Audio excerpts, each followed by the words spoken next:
Hello, ladies and gentlemen, and welcome back to another episode of Maximum Downforce, where today we are reviewing the 2021 Russian Grand Prix. And with the release of the new James Bond film, it is fitting to say that we are coming from Russia with love. Alex, Russia, we loved it. It was one of those races that we're never going to forget, a historic race with a historic outcome, and ultimately, the best Russian Grand Prix we've had so far. I think the best Russian Grand Prix ever. Yeah, Will. It had everything in it. Different weather conditions. We had dramas. We had plenty of penalties along the way. We've had another controversy rear its ugly head once again as a result of it through the race itself. And I know we're going to talk about that a bit later on. But yeah, for the first time in a very long time, it's really given another standpoint of the fact of how great the 2021 Formula One season has been. And for me, it's been the best season in a very, very long time indeed. We don't often expect the Russian Grand Prix to be a race that we're looking forward to and we're excited for. But do you think now we've seen a good race around the Sochi Autodrome, the circuit can go out with a bang next season? I think the Sochi Autodrome over the years hasn't quite produced the racing that fans have been after from it. I mean, we know it's an overtaken track statistically, but it just hasn't quite produced the excitement or the spark of which Formula One should be going after. But Sunday's race was quite an exception because we had a mixed up grid effectively because of the weather conditions. We didn't even know that qualifying was going to be happening on the Saturday as scheduled because of the conditions we had on the morning to it. And thankfully, it did go ahead, and what a session it was. And the session it provided, although Mercedes should have been on pole, you can't deny Lando Norris's timing of getting the slicks long with the remaining minutes of Q3, and he put that car on pole brilliantly. And in the race, where he absolutely dominated up until when Lewis Hamilton caught the back of him, and obviously the rain came down later on, it made for a nail-biting finish to the race. And these nail-biting finishes to the races is the kind of advert that Formula One is after. It's after that kind of intensity, whether it's the Russian Grand Prix or the French Grand Prix or the Turkish Grand Prix or the British Grand Prix. I don't care. As long as each Grand Prix, wherever it is, that produces that kind of intensity to an end to a Grand Prix, nothing else matters. So I think for Russia to put on that kind of show in Sochi, I know obviously next year will be its last Grand Prix at that circuit before it moves to the Agora Drive Raceway close to St. Petersburg. But either way, that's the kind of Grand Prix that Russia have been after since they joined the F1 calendar in 2014. Harry, were Formula One too quick to jump the gun to remove Sochi from the calendar? Obviously, it's leaving after next season, and like Tom said, we're moving to Agora Drive. But is Sochi maybe a circuit which came in at the wrong time? Could the 2022 regulations almost play up more to the circuit's characteristics? Yeah, the regulations are something that we have to look at, especially for the one and only year that is planned to be the regulations in Sochi. So in terms of the races that we've had before this year, they haven't had that excitement. And we all knew going into the race that there were going to be DRS trains because there have been at many different tracks. And especially at Russia, when you've got a mixed up grid and you've got a Williams holding everyone up, there was bound to be some surprises due to the amount of time that Russell held people up. So I think that in terms of the racing spectacle that we had, the rain did help a lot with Sochi. And it will certainly be interesting to see what happens next year with the new cars, because if the racing is similar to what we got this year, then maybe you can argue the case that they have jumped the gun a little bit. But you have to look at the fans as well. The fans this year have been pretty incredible at Russia. There's been a lot bigger spectacle than it was in previous years, especially when they first arrived. And I was speaking to Daniel Kvyat on the grid before the race, and he was ecstatic with the support that the Russian fans have given. And you look, will it be the same going to a different track? We don't know. There will obviously be the new track hype, but it's certainly an interesting decision, but it's one that has been made already, and there isn't too much of an idea of reversing it. So it will be interesting to see next year. But other than that, I think that Sochi might have had its time if it wasn't for this race. So you never know. We could see it back in the calendar in the future if the other tracks don't necessarily come out as they wanted to. And those were the initial thoughts of today's panelists, Alex Goldschmidt, Harry Parkhouse, and Tom Cairns. Alex, the surprise pole sitter, it wasn't Verstappen, wasn't Hamilton, wasn't Bottas. Lando Norris took his first pole position of his Formula One career with McLaren, and McLaren's first pole position since Brazil 2012. It's another reason why people are going to remember this race weekend, because a possible future world champion taking his first pole position in such difficult conditions, it's brilliant to see McLaren fighting back up, especially after the win in Monza as well. Yeah, I mean, they had that motivation, that big boost of confidence with Danny Rick and Lando making it the first McLaren 1-2 in a very, very long time, and on Ferrari's home turf. The pole position, I mean, we've got to look at it from a multitude of different perspectives, where it wasn't just Norris that was gunning on slick tyres. It was also George Russell who initially took provisional pole with a handful of minutes to go. But it comes down to one particular format of racing where if you can chance it and you're in qualifying in karting and you do exactly the same thing, it's risk versus reward. And Lando, amongst others, took a very, very big gamble. It could have worked out rather nastily. But it just shows how much of a more complete, well-rounded driver Lando has become. I think from the beginning of last season, when he took the podium away from Lewis Hamilton, got stung with that 5-second time penalty, courtesy of that incident with Alex Albon. We've now seen a very, very mature 21-year-old be effectively the de facto team leader at McLaren, and he has proved time and time again that he is learning all the time. And that pole position was definitely a clear sign of that maturity.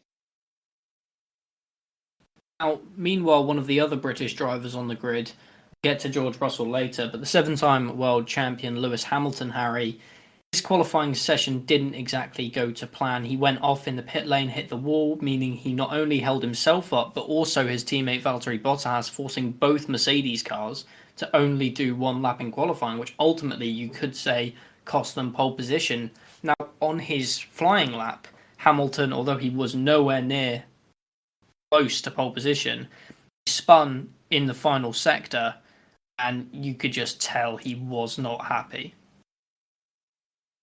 No, it looked from the weekend, as we knew that Verstappen was going to take the penalty, it looked like Hamilton was ever more eager to push the boundaries to get that pole position and that race win. And of course, in the end, through insane circumstances, he did manage to secure the victory by a long margin as well.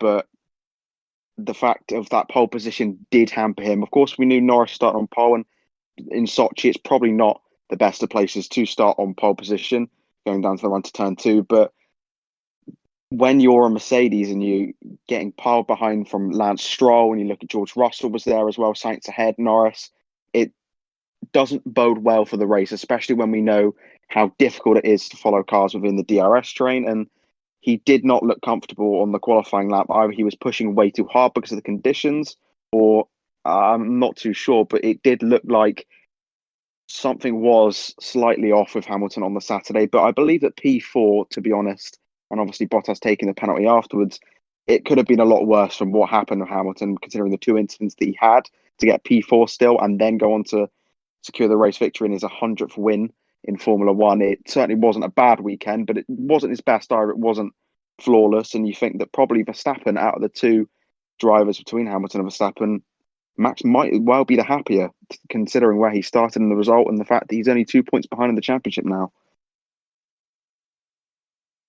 Now, moving on to the race, I just want to begin with the ending. Quite a bizarre way of going around things, but the highlight of the race was essentially the ending. A chaos of rainfall, of heavy rain and light rain being mixed, and no rain. It was really confusing because every team, despite having the same equipment, were almost reporting a different weather forecast. McLaren saying that, telling Norris to pit in, and the confusion and different opinions going around of who was at fault there, whilst Mercedes informed Hamilton very, very straight to the point that more rain would be on the way in the coming laps. Tom, if you were to pinpoint who was at fault for losing Norris's first victory, would you place more blame on Norris, McLaren, or would you say there was a good mix of accountability for both parties?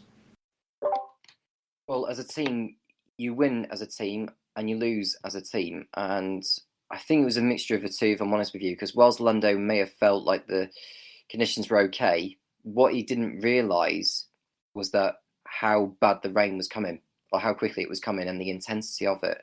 And whilst one part of the racetrack may have been fine, albeit less gripping than it was so before, places like Turn 5 proved not to be. And the amount of time you do lose when you're on slicks through that part of the racetrack is just humongous.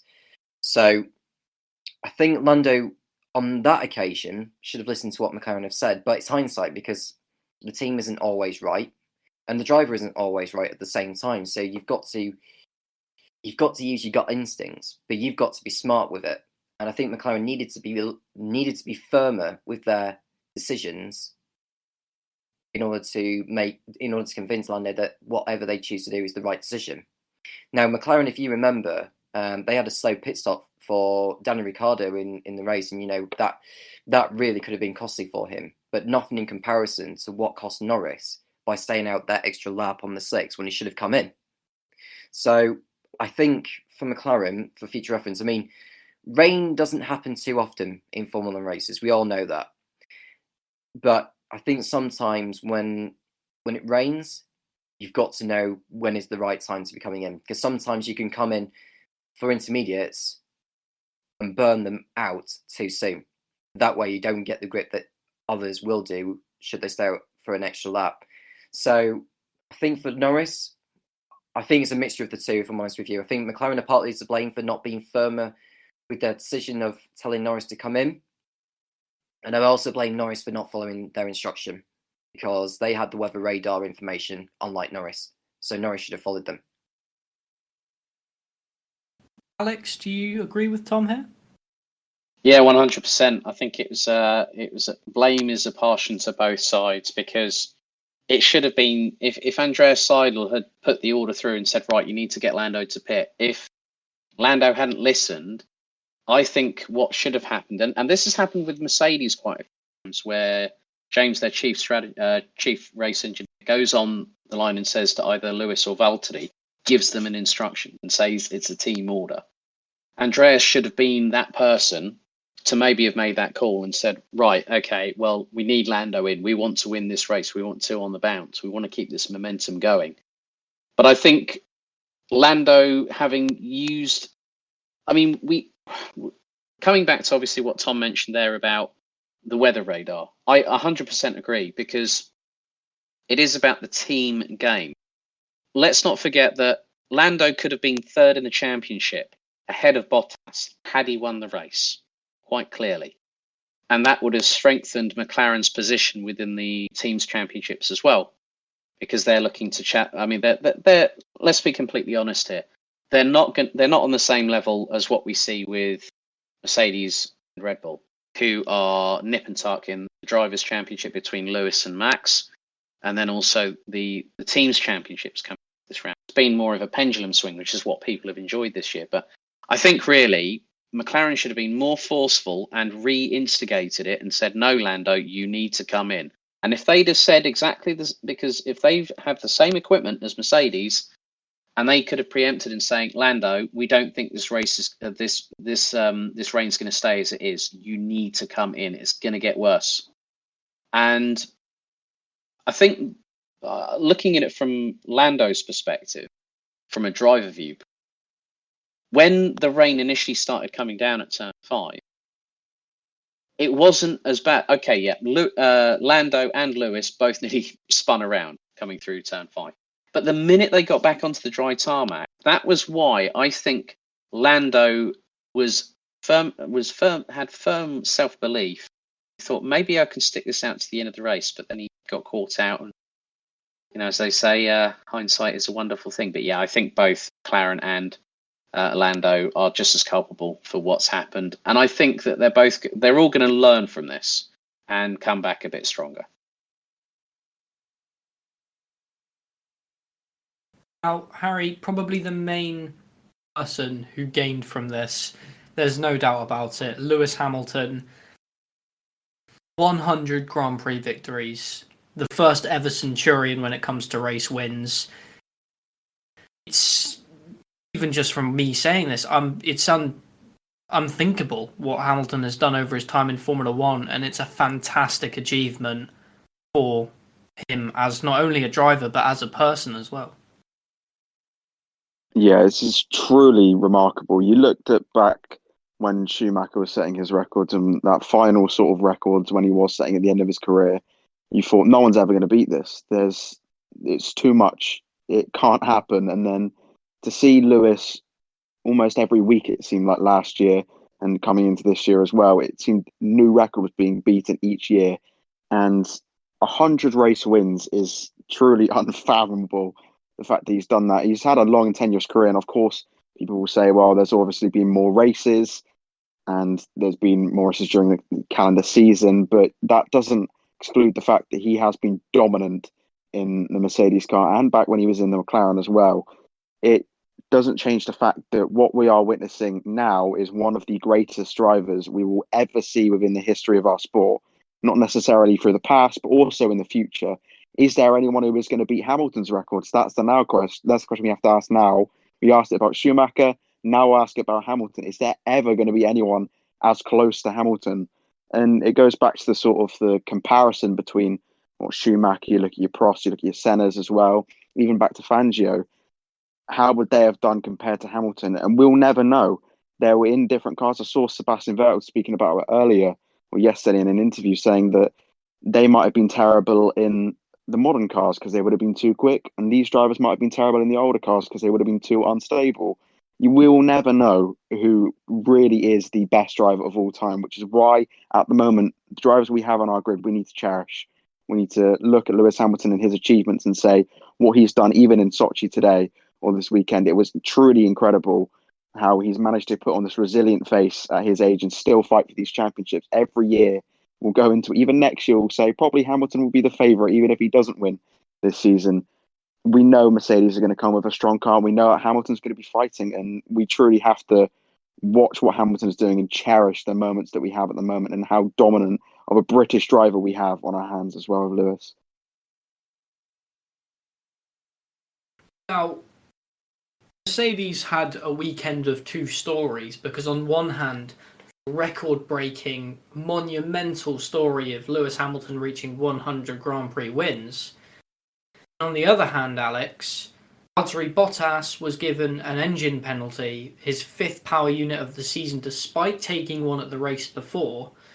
Somehow, at the same time, Max Verstappen was also at the back of the grid, and Mercedes have obviously come out and said that they're worried about their engine reliability, and Hamilton's backed this up by saying he's trying not to rev his engine out to avoid another penalty this season. But it is quite suspicious from the Silver Arrows. Yeah, and it was quite interesting because when I was watching the Grand Prix, funny enough, Dad, and we had a conversation. He said this is just some sort of like game, isn't it, between Toto Wolff and Christian Horner? And I said exactly.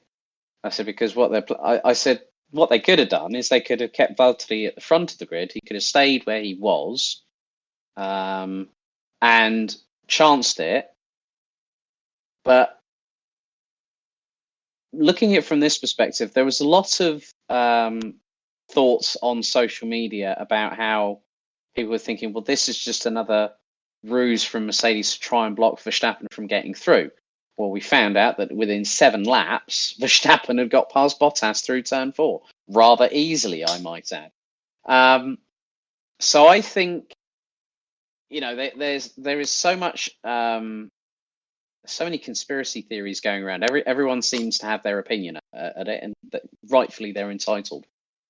I think from that kind of perspective, I would look at it from the longer game, not just trying to see if you can put the frighteners on Max Verstappen, even though that Verstappen had to start from the back, is to try and solidify points for the championship, because the Constructors' Championship is just as equally important, if for the teams, because they'll want bragging rights, but it's also the monetary side of it from FOM and Liberty Media. The money that they get from being in a certain position at the end of the championship year is what helps with regards to what happens the following season, how much they're able to put back into the team. So I think it's probably for the longer game, because there's still 7 Grand Prix to go. So I would think if I was a strategic individual, I would say that probably the reason why Bottas was put at the back was to try and help with regards to putting points on the board for the championship. And Tom, we just mentioned Max Verstappen going to the back of the grid. Obviously, he had the 3-place grid penalty for colliding with Lewis Hamilton in Monza. Ultimately, that was made irrelevant by this huge engine penalty, taking a 4th power unit and starting from the back of the grid in Russia. And it was really a race of damage limitation for him, but thanks to that rainstorm right at the end, he was able to claw back 2nd place. And throughout the race, it didn't even look like he was going to get into the top 5, let alone losing out to just 7 points from Lewis Hamilton. Well, of course, and Max will have been praying for that as well, because, as you say, he wasn't inside the top 5 before the rain had begun, which I think, whilst Lewis may be celebrating his 100th victory in the circumstances, had he had finished 2nd and Verstappen, was he 7th or 8th before the rain came down? I'm just trying to remember, but the gap would have increased more had it been in those positions, had it not been for the rain, and it did so when the rain came down and the race ended as it did. So I think when you look back on it, Lewis may feel happy that he's got the win, but Verstappen finished 2nd in the race, where he could have easily finished like 7th or 8th. So Mercedes has still got work to do to make sure that the reliability is still there in that power unit. And they need to decide if they are going to make an engine change, they need to decide which circuit is best to do on, as we all know. But going back to what you were saying about Max Verstappen, he couldn't have had a better day, I don't think, given where he started on the grid, from 20th to 2nd, which I've seen a couple of times before from Juan Pablo Montoya at Hockenheim 2005 and Sebastian Vettel at the same circuit in 2019, as he started at the back of the grid with, I think he had an engine change as well, or he just got knocked out in qualifying in Q1. So it was a good day for Verstappen. And I just want to mention Perez as well, because he struggled once again. He's scored as many points as George Russell has done in the last, I think, 6 races or something like that. So he's got his work cut out as Perez, although he's got his deal with Red Bull for 2022 anyway. But he needs to support Max in this run into the championship. Now, due to the historic stories of the likes of Lewis Hamilton's 100th race win and Lando Norris, him taking his first pole position, some of the drivers almost fell through the cracks, with the likes of Carlos Sainz, George Russell, very impressive performances. They were almost forgotten about. But Harry, Carlos Sainz, a front row start, his first for Ferrari, and his 2nd traditional podium, you could say, the 2nd time he stood on the podium for Ferrari, it was a fantastic race weekend for him. Yeah, it was incredible from Carlos, and I'm sure that after what wasn't the best of weekends, it was okay, but it wasn't what the Tifosi would have hoped for at Monza. Certainly a much brighter weekend for Ferrari. Of course, Charles had his problems, but going to Carlos, took them over, I think, a day almost for F1 to actually tweet about Carlos Sainz or to actually mention him. Obviously, you will have to say because of Hamilton, Verstappen and Norris, but I think it is a little bit unfair. We've seen it in the past. Carlos doesn't seem to get that attention. He's in a historic car, and he's now beating Charles Leclerc in the championship. He has more podiums than him this year. And although Charles, we know he's a great driver, and we know that he has had his bad luck this season, but in some ways, Carlos writes his own luck. He's created himself a massive opportunity. He's been by far the best driver who's moved teams or has come into the sport this season. And what he's doing at Ferrari, and the fact that Ferrari are in a stepping stone period before the new regulations, is something that needs to be looked at a lot more. And the fact that Carlos's job, what he's doing at the moment, isn't being looked at as much, is quite underwhelming, to be honest. And I think that Carlos has never been one of those drivers who's been considered for some sort of a world title or for one of those big moves like he did to Ferrari, and even that was a surprise when he got it. But his performance this weekend just sort of solidified the fact that he is a top driver and he deserves to be within a top car. And we know when he was leading the race, Norris was stuck behind him, and Norris did manage to finally clear him and just jetted off into the distance. That Ferrari didn't necessarily have the pace of the likes of the McLaren, and certainly not the Mercedes this weekend. And he still managed to put it on the front row, still managed to take the lead of the race for a while and get the podium despite the tricky conditions. It was a monumental drive from Sainz today, and I believe he fully deserves to be ahead of Charles in the championship this season. Now, before we get on to Charles Leclerc and his engine woes, Alex, I know this is something that you were very interested to talk about, and you had a few analogies to make in terms of what happened. Fernando Alonso recently, most notably at the Austrian Grand Prix, has been complaining about drivers taking advantage of going off of track on lap 1. Daniel Ricciardo gained, I think it was 4 places at the Austrian Grand Prix, something like that, by going off circuit. Now, he was essentially ignored, if we are to believe what's been said in drivers' briefings regarding this issue. Now, it was seen by certain pundits before the race that Alonso, on his laps to the grid, was testing the track limits at turn 2 by seeing how quickly he could take the chicane of barriers, which is the route that the FIA have specified drivers must take if they leave the track. This caught the likes of Carlos Sainz out last year. Mm-hmm. And we head into turn 2, all the drivers packed up together, and we see Alonso cheekily slide off of the line of the circuit, fly through the barriers, and rejoin. Technically, according to the letter of the law, he did nothing wrong. Yeah, whereas unlike Carlos Sainz's left front suspension on his McLaren literally got torn asunder last year, which the other year. I mean, from my perspective, okay, the FIA have said that is the letter of the law. Now, Alonso has felt aggrieved since what happened to the Red Bull, and rightfully so. And, you know, to be a 2-time world champion, okay, but beside the point that it is a decade and a half ago since he took those 2 titles, he is a very, very experienced driver, and I noticed it straight away. And I just went to my dad and just keep your eyes on Alonso through turn 2. And my dad went, he's going to clip the wall like Sainz did. I said, I bet you he won't. And literally, true to form, he did that. Now, from a karting aspect, if you are found to be going off track with all 4 wheels, which is effectively what Alonso did, you get an automatic time penalty added to your race. And it was basically Fernando Alonso's variation of flipping the bird to the FIA and saying, well, you've taken that. You've given me a little bit of a get out of jail free card. And I'm wondering if there is going to be any fallout, because I'm sure that quite a few drivers that were ahead of Fernando Alonso would have taken notice. I'm sure that for the next drivers briefing, that might very well be brought up. But Alonso, to give credit where credit is due, took advantage of the situation, made it so public that everyone noticed it.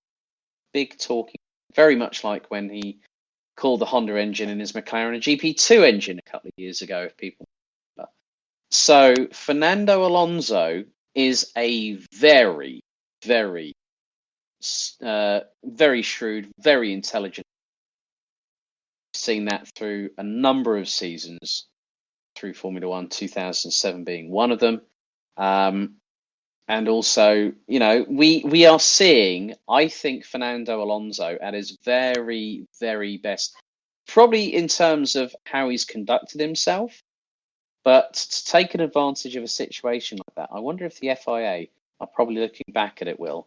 And if they are doing that, then they're going to have to police things a little bit earlier. If people were to complain, and like some of the drivers ahead of him, complain and say, well, Fernando Alonso shouldn't use the runoff at turn 2. And Alonso will argue it until he's blue in the face, saying, well, what about everyone else that has exceeded limits this year? And that could start a bit of a rift between the F1 drivers. And the biggest problem is that sometimes the consistency on tracks is not always followed, and that needs to be adhered to a little bit more. That's what I think about track limits. But if that was a karting event, Alonso would have been given a slam dunk 5-second time penalty for all 4 wheels off. No brainer on that one. But that's my 2 cents on track limits with Fernando Alonso. Is there any way that the FIA can almost rewrite the rules here or do something to the track? If we take Sochi, for example, there is a massive runoff off of that corner. Could they possibly draw another white line, another set of white lines there, which is a detailed route of where you have to take? There's a second braking zone after you go off, almost like a Joker lap in rally, that style. It's a very tough one because behind the barrier, I mean, they can't push the barriers back because of where the stadium section or whatever you call it, where they used to do one of the events for the Winter Olympics. So what I think is they could do with maybe lengthening the straight a little bit more, and then take some of the runoff area off, and then widen the white line a little bit. That way, we're not quite seeing as much of an advantage being gained by drivers by going off track and cutting that chicane.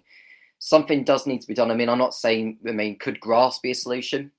Could they add grass to it so that drivers going off it won't find the level of grip there that they are finding now? Could that be a solution? The only problem you've got with that is it's like a half streets, half permanent racetrack is Sochi. So what do you do in regards to it? So that's something that needs to be thought about, because they've tried some different things with like putting bollards and things like that there in previous years, and to me it's not worked. It's not worked for Formula One. It's not worked for the support series either, because if you remember in 2019 in F2 where we had that accident involving Jack Aitken, Nikita Mazepin and Naohiro Matsushita, we saw how that panned out, and it proved to be a disaster that could have seen drivers severely injured in that. So there needs to be a better way, a more sufficient way of saying to the drivers, look, if you go off track there, you need to follow the instructions. But there needs to be a more long-term solution to it. I know Sochi is only hosting its last Grand Prix next year, or if the Agora drive doesn't have the race ready in time, then Sochi may be allowed another year to host a Grand Prix. There needs to be a better solution around it, and I think it will come down to redesigning or reprofiling that chicane in terms of the corners, extend the straight slightly, and put together a better kind of chicane. Because we've seen drivers, even though they're not going off the runoff area, they're still going wide of somewhat. So that's where I stand with it. It could just well be, rather than having a chicane, just have like a simple sort of right-hander before the long 180-degree left sweeper, turn 3, without having that little kink after the right-hander before the 180-degree left sweeper, if you see where I'm coming from here. Now, Harry, this reminds me a lot of IndyCar in 2019 at the Circuit of the Americas. Drivers were using track limits at the penultimate corner. They were flying off into the runoff area before rejoining the circuit. IndyCar then proceeded to change their rules for the next season. Do you think Formula One will react to this in the way that Fernando Alonso wants and refigure the track limit system? Because it's very apparent from this that something needs to be done about it. Yeah, it's an interesting one, but I think in terms of track limits, the thing that you have to look at is whether there was as much advantage gained from going off the track than there is staying on the track. You look at Alonso, and I'm not 100% sure on this, but I don't believe that he actually gained any positions by going off. I believe he was in that position anyway, and then he made overtakes throughout the race. But the time gained as a purpose to that is a different scenario. I think that the track limits, the track at that point of that chicane is not wide enough to fit 3 cars, and not necessarily wide enough to fit 2 cars. We've seen throughout F2 races in the past and obviously F1 races. But I think that rest of the circuit where track limits are a bit edgy, there's a lot of times where we see all 4 wheels go off the track and nothing really gets done. You look at the likes of Bahrain earlier in the season with Hamilton going off the track that many times. He didn't get penalised for it, but when Verstappen made the overtake, he did. So is it like in MotoGP, there are sensors on the green part of the track? It's slightly unfair, yes, but it's a definitive rule. If you touch that part of the track, you get a warning. The amount of times you do it will rack up. We'll say if you do it 5 times, that's when your penalty gets warning. That's implemented, and 4 times you'll get a warning. So I think there does need to be definitive answers because it goes into a grey area. Alex, Charles Leclerc had a bit of an interesting race given Ferrari reintroduced a new power unit to his car. No, and I understand that it hasn't really been a great relationship between Binotto and also Leclerc, according to Italian media. That they recently had such a big argument that Leclerc actually had to go and, well, first of all, calm down, and he wasn't exactly feeling 100% well afterwards. But yeah, I mean, the thing is, and we've mentioned this already in the show, that Carlos Sainz, this is a very good point that Harry put up, but Carlos Sainz has made one of the best switches, I think, from somebody in a very, very long time. I still remember when everyone said that, it's effectively been just close to 9. I think it's just over 9 years to the day when Mercedes announced that Lewis would be joining them from McLaren, and most people, apart from myself, because I'd actually said that I think Hamilton would probably do well at Mercedes. Hamilton's proved them wrong. But I don't think, Charles Leclerc's in a long-term contract with Ferrari right up until 2024. I mean, he beat Sebastian Vettel rather handsomely. And now to being served a can of... he's been served by Carlos Sainz on multiple occasions this season. Out-qualified by Sainz. And has not even scored points. The biggest thing is that now he understands that they're concentrating. I mean, if Carlos is performing like this, we've all known that Carlos has been a really, really good. He's outdriven machinery very, very much in the form of Fernando Alonso.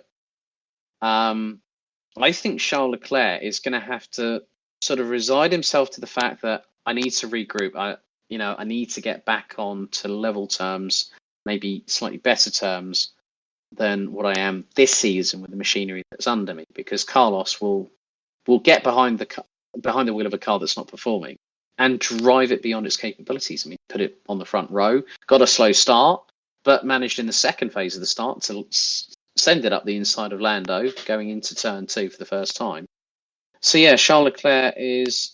I think the honeymoon at Ferrari for the Monegasque is well and truly over. Quite a bold statement there, Alex. Tom, do you agree with Alex there?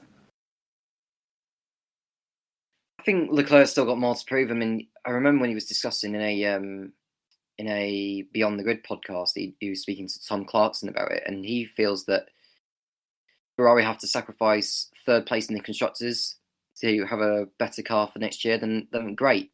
I think he would much rather have that than seeing Ferrari finish 3rd in the constructors and have a sort of mediocre 2022. But what you've got to think is next year is a brand new machine for Formula 1 with these ground effects 2022 cars.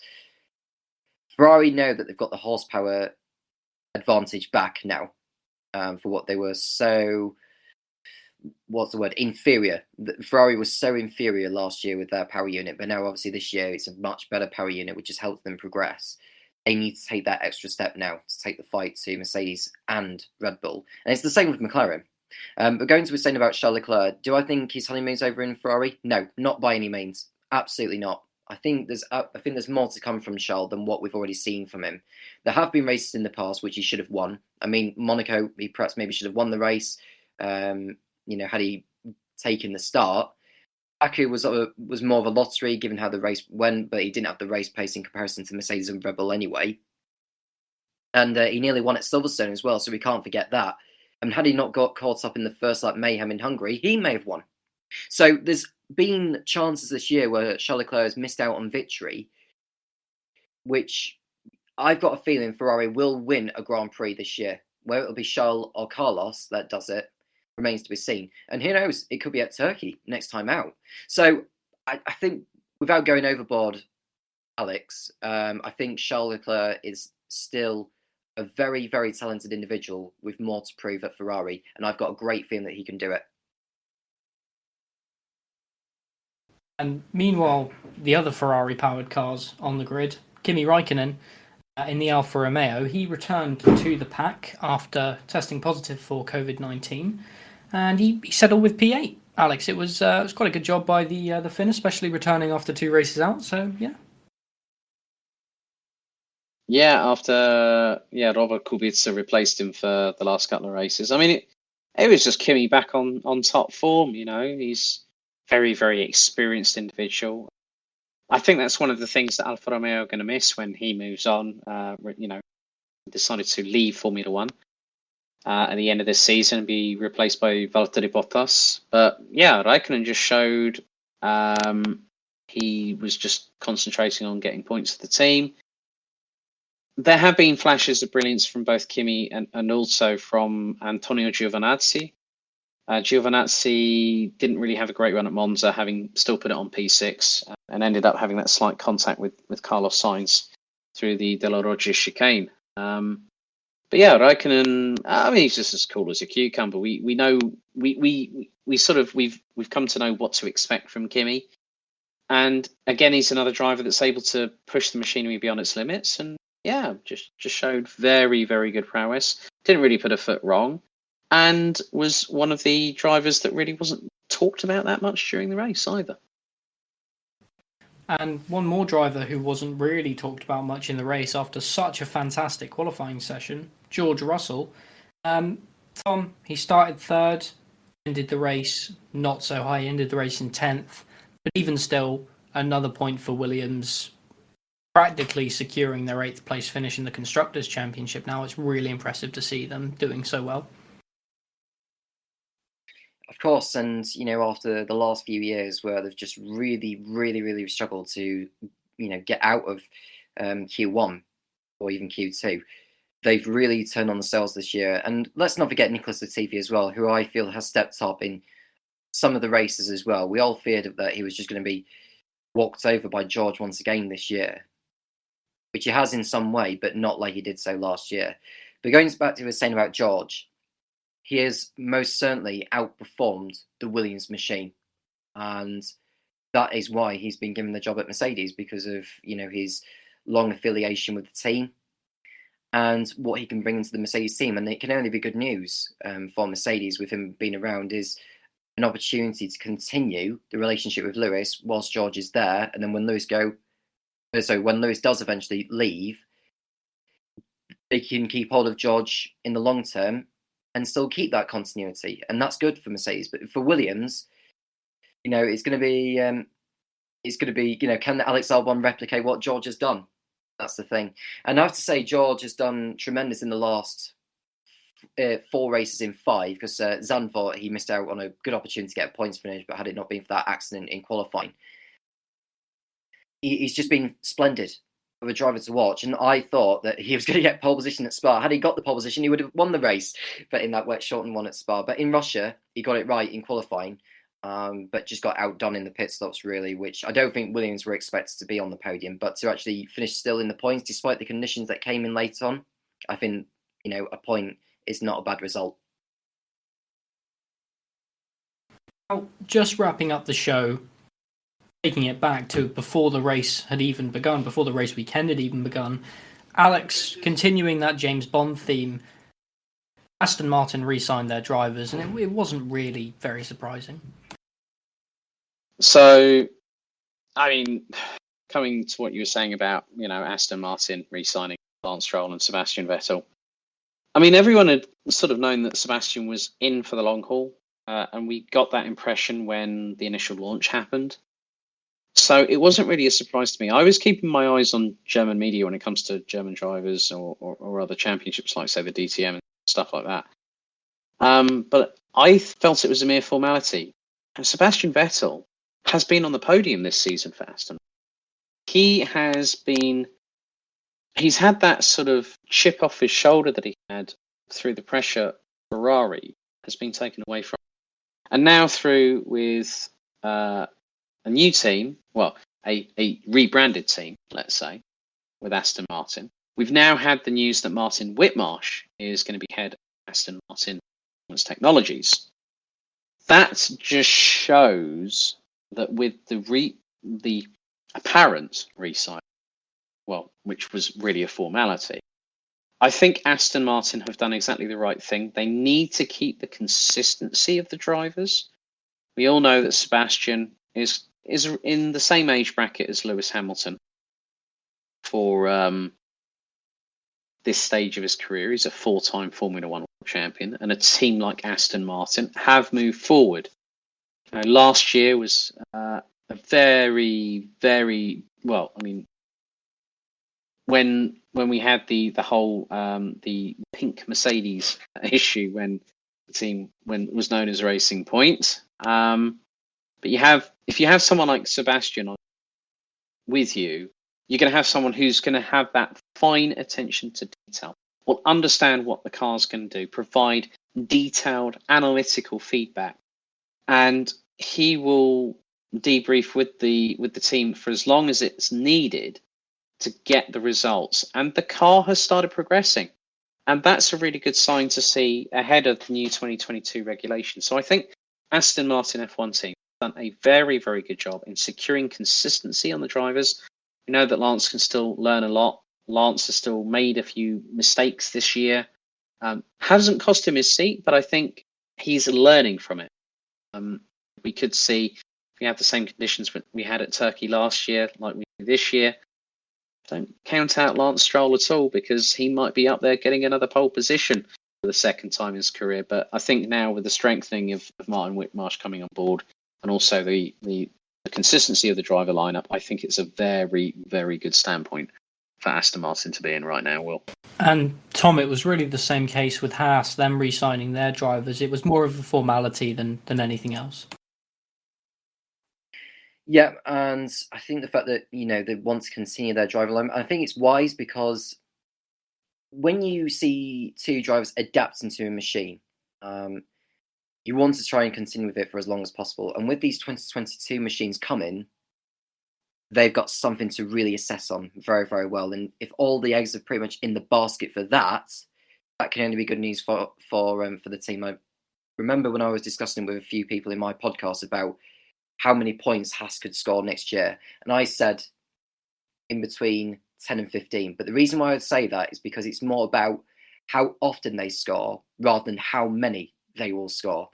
And if they can score in 6 or 7 races, if not more, that can only be good news for the team in the long-term future.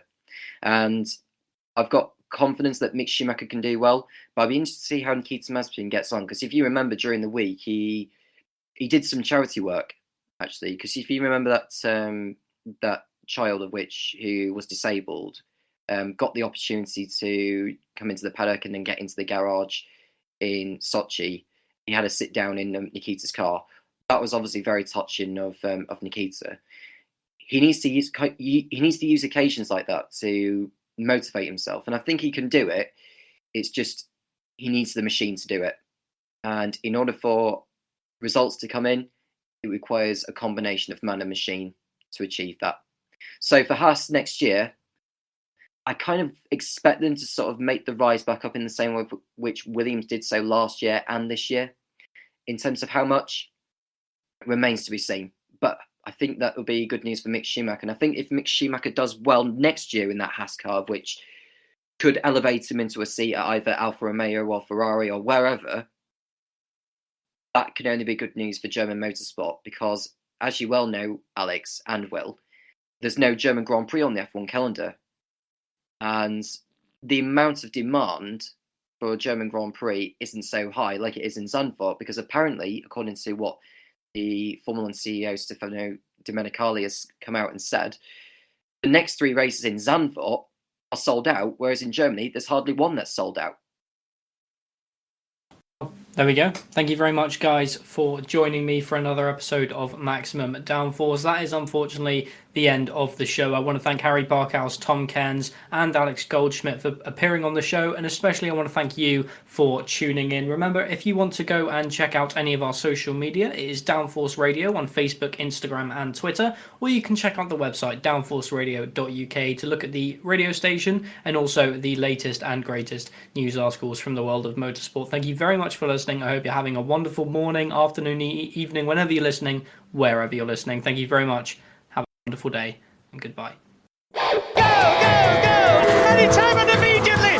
This is amazing! The worst start for a Grand Prix that I have ever seen in the whole of my life. He's out of the race! He's out of the race! Oh my goodness! This is fantastic! And I've got to stop because